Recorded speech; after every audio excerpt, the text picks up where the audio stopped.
Hello friends, welcome back to our channel. Friends, आज का topic बड़ा इंटरेस्टिंग होने वाला है, क्योंकि आज हम लोग पढ़ने वाले हैं कि अगर एंथर के अंदर पोलिंग ग्रेन अगर मैच्योर हो गया है तो एंथर से पोलिंग ग्रेन कैसे निकलता है। यानी आज का हमारा टॉपिक है डेहिसेंस ऑफ एंथर या फिर पोलन सेक। पिछले लेक्चर में हमने पढ़ा था कि पोलिंग ग्रेन जब फॉर्मेशन हो जाता है तो उसे टैपिटन द्वारा कैसे नरिशमेंट प्रोवाइड की जाती है, कैसे वो अपने आप को मैच्योर करता है, यानी मैच्योरेशन की पूरी पीरियड कैसे होती है। चलिए आइए मेंशन करते हैं कि आज हम लोग का जो मेंशन आज टॉपिक रहेगा वो है डेहिसेंस डेहिसेंस ऑफ एंथर, जिसे हम लोग कहते हैं पोलन से। आप इसे दूसरे नाम से भी जान सकते हैं। इसे आप जान सकते हैं कि एक्चुअली में डिस्पर्सन ऑफ एंथर भी जान सकते हैं, कि अगर एंथर फटेगा तो पोलिंग ग्रेन निकलेगा तो कैसा दिखता है और कैसा इसका स्ट्रक्चर होता है, ये किस तरीके से निकलता है, इस पूरी चीजों को हम लोग को समझना है। तो आज हमारे पास चार टॉपिक्स है। क्या है? चार तरीके से, फोर वेज है जिसके द्वारा हम कह सकते हैं कि पोलिंग ग्रेन कैसे एंथर से निकलता है। डायग्रामेटिक व्यू से समझते हैं, पहले लिख लिया जाए। पहला ये होता है जिसे हम कहते हैं transverse transverse transverse dehiscence dehiscence वही हम बात करते हैं दूसरा, तो उसे बोलते हैं लॉन्गिट्यूडनल डेहिसेंस लॉन्गिट्यूडनल डेहिसेंस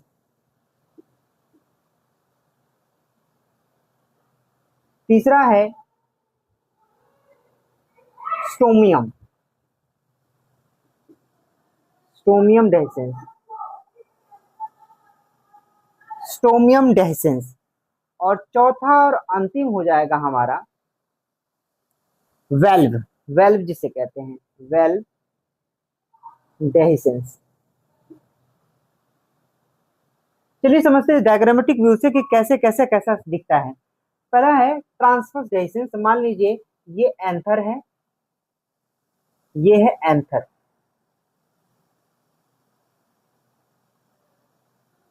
और ये है इसका बायलोब स्ट्रक्चर। जैसा कि हम पहले जान चुके हैं कि ये बायलोब स्ट्रक्चर है। ट्रांसवर्स ऐसे होगा तो ये क्या करता है, ये बीच से फट जाता है। क्या होता है?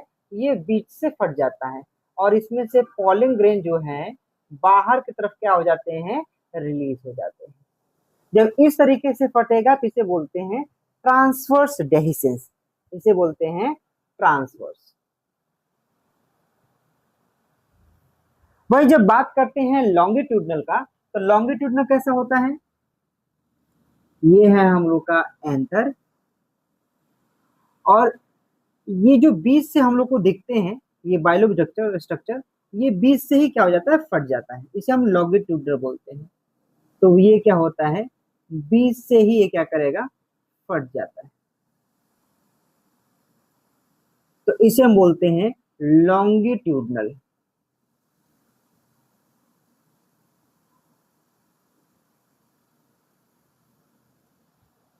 तो अगर बीच से ऐसे फटेगा तो इसे बोलते हैं लॉन्गिट्यूडनल, और ऐसे फटेगा तो इसे बोलते हैं ट्रांसवर्स। अब आया स्टोमियम का। मानिए ये है हम लोग का एंथर, स्टोमियम का ये वाला बीच वाला हिस्सा।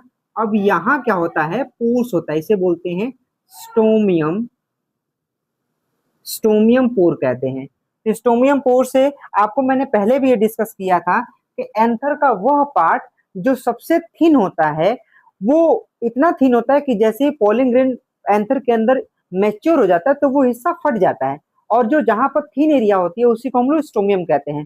तो स्टोमियल या फिर स्टोमियम पोर कहते हैं, जिससे ये ऊपर से चीजें क्या करता है, पोलिंग ग्रेन बाहर की तरफ रिलीज हो जाता है। चौथा और अंतिम जो हम लोग का वेल्व यानी छिलका। छिलका कैसे? मानिए हमारा ये एंथर है, इसे बोलते हैं रबर, इसे बोलेंगे ऐसे।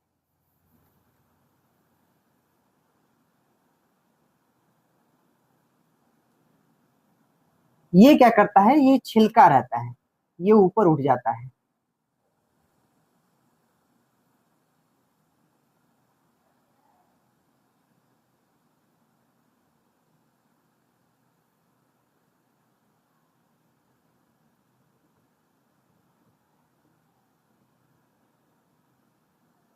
अभी क्या हो, छिलका ऊपर चला गया तो ये क्या होंगे, पॉलन ग्रेन रिलीज हो जाएंगे।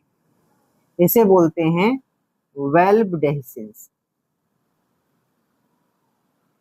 वेल्व डेhiscence क्या होते हैं, छिलके होते हैं, तो छिलके ऊपर की तरफ ऐसे उठ जाते हैं तो पॉलन ग्रेन क्या हो, रिलीज होते हैं। तो डायग्रामेटिक वे से हम लोगों ने 4 तरीके के डेhiscence प्रोसेस को देखा, जिसमें एंथर के अंदर से पॉलन ग्रेन कैसे निकलते हैं। तो पहला हम लोग का रहा ट्रांसवर्स, अगर ऐसा होगा। अगर सीधे फटेगा तो उसे बोलेंगे लॉन्गिट्यूडनल डेhiscence। अगर पोरस से निकलेगा, पोर से निकलेगा, तो उसे हम स्ट्रोमियम पोर बोलते हैं। छिलका ऊपर उठ जाएगा तो उसे हम लोग बोलते हैं वेल्व डेhiscence। ये हम लोग के 4 तरीके के पॉलन ग्रेन हुए। चलिए आइए अब इसके बाद समझते हैं कि पॉलन ग्रेन दिखता क्या है, यानी कैसा दिखता है। तो हम लोग का हेडिंग हो जाएगा स्ट्रक्चर ऑफ पॉलन ग्रेन।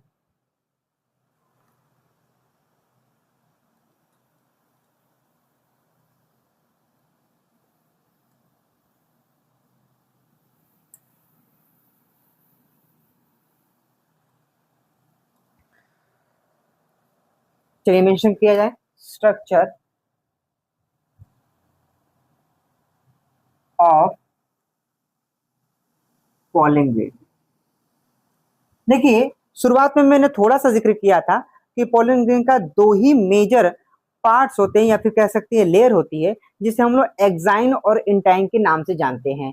तो मैं डायग्रामेटिक व्यू से पहले बना लूं ताकि आपको आसान होगा समझना।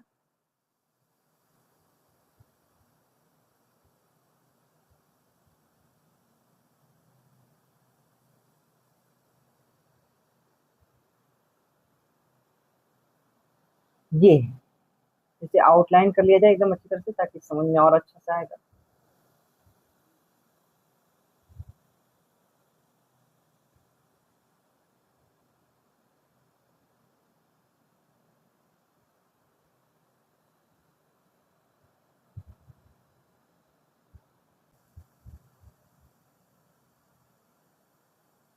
चलिए ये हम लोग का रेडी है। अब यहाँ समझते हैं, ये बीच में हो गया न्यूक्लियस, ये हो गया वैक्यूल, ये हो गया साइटोप्लाज्म। क्या हो गया, साइटोप्लाज्म। अब चूंकि ये है साइटोप्लाज्म, ये है न्यूक्लियस, ये है वैक्यूल। अब हम लोग को लेयर की बात हो रही है, तो सबसे इंपॉर्टेंट यहाँ पर क्या है, ये जो अंदर में है इसे बोलते हैं इंटाइन। क्या बोलते हैं, इंटाइन बोलते हैं। वही जब हम बात करते हैं किसकी, इसकी, तो इसे बोलते हैं एक्साइन। अब 2 मेजर पार्ट होते हैं, एक्साइन और इंटाइन। यहाँ पे इंपॉर्टेंट क्या है, देखिए जो इंटाइन होता है वो इंटाइन किसका बना होता है, ये बना होता है पेक्टोसेलुलोज का बना होता है। मेड अप ऑफ, यहाँ लिखिएगा made up of pecto and cellulose. क्या है, पेक्टोसेलुलोज का बना होता है। वहीं जब हम बात करते हैं एक्साइन का, तो एक्साइन बना होता है स्पोरोपोलिनिन का, स्पोरोपोलिनिन का बना होता है। पर यहाँ केवल 2 ही पार्ट नहीं होते हैं, एक्चुअली में एक्साइन फर्दर डिवाइड होता है और 2 पार्ट में बदल जाता है, यानी उसके 2 पार्ट्स होते हैं। आप देख सकते हैं मैंने थिक लेयर बनाई है, तो एक्साइन के एक बाहरी हो जाएगा और इनर हो जाएगा। तो बाहरी वाले को क्या बोलते हैं और अंदर वाले को क्या बोलते हैं। तो देखिए एक्साइन के मेजर पार्ट होते हैं, मैं अगर मार्क करूं तो एक्साइन के 2 मेजर पार्ट होते हैं। एक्साइन क्या होते हैं, 2 लेयर का बना होता है। वो 2 लेयर कौन से होते हैं, पहला लेयर होता है जिसे बोलते हैं सेक्साइन, इसे बोलते हैं सेक्साइन। जो दूसरा होता है उसे बोलते हैं नेक्साइन, नेक्साइन। अब ये नेक्साइन जो होता है वो फर्दर डिवाइड होता है, यानी आप समझिए ऊपर वाला क्या हो गया, ऊपर वाला हो गया सेक्साइन आउटर लेयर, और इनर वाला क्या हो जाएगा, नेक्साइन। तो ये होता है आउटर लेयर, हो जाएगा आउटर लेयर, और ये हो जाएगा इनर लेयर। ठीक है, अब हम लोग देखते हैं नेक्साइन और एक्सेक्साइन का भी क्या होते हैं, 2 मेजर पार्ट होते हैं। तो जब हम नेक्साइन की बात करते हैं, तो नेक्साइन फर्दर डिवाइड हो जाता है दो पार्ट में, जिसे बोलते हैं एंड एक्साइन, एंड एक्साइन, और एक होता है जिसे बोलते हैं फुट लेयर। एक होता है जिसे कहते हैं एंड एक्साइन और एक होता है जिसे फुट लेयर कहते हैं। यहाँ पर भी इनर और आउटर लेयर में कन्वर्ट हो जाएगा। वही जब बात करते हैं सेक्साइन का, तो सेक्साइन भी अपने आप में दो लेयर में कन्वर्ट हो जाता है, जिसे बोलते हैं एंडो सेक्साइन, और एक को बोलते हैं हम लोग, के बाद ये बन जाएगा सेक्टम। तो हमने समझा कि ये पूरा एक स्पोरोपोलिन और पेक्टोसेलुलोज इंटायर और नेक्साइन का फॉर्मेशन करते हैं। तो इस तरीके से हमने दो लेयर के बारे में बात किया जो पॉलिन ग्रेन का फॉर्मेशन होता है। तो स्ट्रक्चर अपने आप में कैसे है, ऊपर लेवल को जो बाहरी लेयर होती है उसे बोलते हैं एक्साइन, जो अंदर की लेयर होती है एंटाइन। एक्साइन के फर्दर क्लासिफाई करते हैं तो दो लेयर बनता है, सेक्साइन और एक बोलता है नेक्साइन। सेक्साइन जो होती है आउटर लेयर होती है, नेक्साइन जो होता है इनर लेयर होता है। नेक्साइन को अगर बांटा जाए तो एंडेक्साइन बनता है और फुट लेयर बनता है। वहीं जो सेक्साइंस की बात करेंगे तो एंडोसेक्साइंस और टेक्टम की बात होती है। चलिए आइए समझते हैं कि जो पॉलिन ग्रेन होता है वो क्या फायदेमंद होता है या नुकसानदेह होता है। एक्चुअली में जिसको जो ब्रोंचिट्स या अस्थमा जैसे प्रॉब्लम होती है, तो ये इतना माइक्रो होता है कि विंड के साथ, एयर के साथ घूम फिर के आपके जब इनहेल करते हैं ऑक्सीजन तो उसके साथ वो चीजें चली जाती हैं और ये प्रॉब्लमेटिक कंडीशन में चला जाता है। यानी इससे अस्थमा के जो प्रॉब्लम और ज्यादा इंक्रीज हो जाती है। ब्रोंकाइटिस में अगर कोई प्रॉब्लम हो तो ऐसे में भी ये चीजें ये इंक्रीज कर देगा।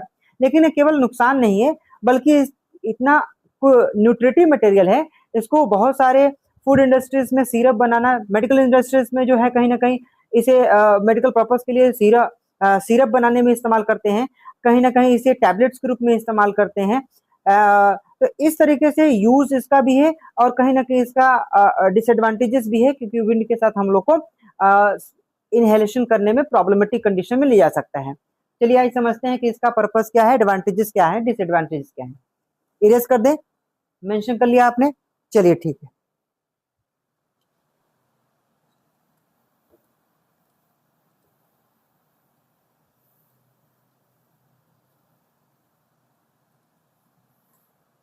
जब हम बात करते हैं पॉलिन ग्रेन का, तो पॉलिन ग्रेन का कुछ एडवांटेजेस हैं तो कुछ डिसएडवांटेजेस भी हैं। ठीक है, कुछ एडवांटेजेस हैं तो कुछ डिसएडवांटेजेस हैं। क्या एडवांटेजेस हो सकती हैं? एक्चुअली में इसे कई सारे मेडिकल इंडस्ट्री, है ना, मेडिकल या फिर मेडिसिनल इंडस्ट्री कह सकते हैं इसे,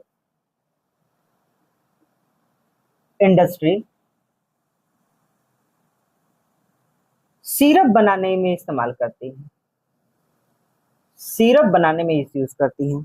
कई सारे इंडस्ट्रीज तो इसका इस्तेमाल कई सारे एंटाहिस्टामिन के रूप में टैबलेट्स बनाने का काम करती हैं, जिसे पॉलिन टैबलेट्स कहते हैं, पॉलिन टैबलेट कहते हैं, जो एंटी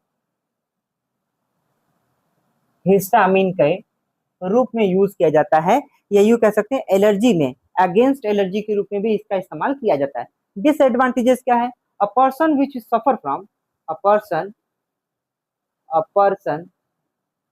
सफर फ्रॉम, किससे ग्रसित है? मान लीजिए उसको अस्थमा की प्रॉब्लम है। एक्चुअली में अस्थमा हम लिखते हैं लेकिन एजमा ऐसे पढ़ते हैं, तो एजमा के रूप में यूज हो, या फिर एजमा किसी को हो, या ब्रोंकाइटिस हो, ब्रोंकाइटिस हो, तो इसमें भी क्या होती है, प्रॉब्लमेटिक कंडीशन हो जाता है। ये पार्टिकल्स विंड के साथ क्या करते हैं, इनहेल करते हैं तो चला जाता है, ये सफोकेशन फील कराता है। तो ये इसके डिसएडवांटेजेस हो गए। लेकिन अब हम लोग को टॉपिक क्या होना, fate of pollen grain. Fate of pollen grain का मतलब क्या है? पॉलिन ग्रेन कुछ प्लांट्स में या कुछ जो मोनोकोटिलिडन प्लांट्स होते हैं, उनके जो पॉलिन ग्रेन जब रिलीज होते हैं एंथर से, तो वो लंबे समय तक अपने आप को सर्वाइव नहीं कर पाते हैं। कुछ तो 30 मिनट तक लिए सर्वाइव करते हैं, उसके बाद वो क्या हो जाएंगे, खत्म हो जाएंगे। लेकिन कुछ रोकेसी हो गया, सोलिनेसी हो गया, लेगुमिनेसी प्लांट हो गए, फैमिली हो गए, इन सभी में जो होते हैं पॉलिन ग्रेन कहीं ना कहीं कई महीनों तक ये अपने आप को सरवाइव कर सकते हैं, अपने आप को प्रिजर्व रख सकते हैं। तो हमारा हेडिंग है fate fate of pollen grain. Fate of pollen grain का मतलब है कि कब ये अपने आप को सर्वाइवल के चांस में रख सकता है, कितने टाइम तक सर्वाइव कर सकता है। तो पॉलिन ग्रेन एंथर से निकला तो विंड है, एसिडिटी है, वाटर है, टेम्परेचर है, इन सबसे अपने आप को बचाना है। तो कब तक ये बचा सकता है? तो अगर हम बात करते हैं प्लांट्स को, तो ये प्लांट्स को अगर दो सेक्शन में बांट दिया जाए, जैसे मैंने कह दिया कि मोनोकोटिलीडन हो गया, मोनोकोटिलीडन प्लांट्स हो गए, मोनोकोटिलीडन, और एक हो गया डाइकोटिलीडन, डाइकोटिलीडन। ठीक है, तो मोनोकोटिलीडन मैंने एग्जांपल ले लिया, मान लीजिए मैंने वीट ले लिया, राइस ले लिया, ये क्या होते हैं? ये मोनोकोटिलीडन प्लांट्स होते हैं। इनमें सर्वाइवल के जो चांस हैं, इसमें सर्वाइवल के चांस है ओनली फॉर 30 मिनट्स। ये क्या होते हैं? 30 मिनट्स तक अपने आप को सर्वाइव कर सकते हैं। ये बड़ा ही कम समय होता है, मतलब इनके पास बहुत ही कम समय होता है कि वो क्या करें, पॉलिनेशन के जरिए स्टिग्मा पर जाकर फर्टिलाइजेशन प्रोसेस को क्या कर सके, तेजी से अटेंड कर पाए। वहीं जब डाइकोटिलीडन में कुछ फैमिली मैंने कर दिया, जैसे मैंने रोसाकेसी नाम का फैमिली की बात किया, या फिर लेग्यूमिनेसी की बात किया, लेग्यूमिनेसी, या फिर हमने बात किया, मान लीजिए हमने सोलेनेसी फैमिली की बात किया, सोलानेसी की बात किया, तो इसमें सर्वाइवल के चांस कितनी होती हैं? सर्वाइवल सर्वाइवल जो चांस होता है वो कहीं ना कहीं सेवरल मंथ होता है, सेवरल मंथ होता है। तो कई महीनों तक अपने आप को क्या कर सकता है, सरवाइव कर सकता है, बचा सकता है। ये जो होते हैं कहीं ना कहीं मैंने सर्वाइवल के चांस के बारे में जिक्र किया। अब सवाल ये है कि कुछ प्लांट्स को सरवाइव करने के लिए इतने कम समय मिल रही है, पर अगर ऐसा कोई प्लांट हो जो पॉलिन ग्रेन, मान लीजिए धरती का आखिरी प्लांट है और उसके पॉलिन ग्रेन को प्रिजर्व करके रखना है क्योंकि फर्दर हमको प्लांट्स बनाने हैं, तो क्या ऐसा प्रोसेस है जिसमें हम पॉलिन ग्रेन को एक लंबे समय तक प्रिजर्व करके रख सकते हैं? बिल्कुल।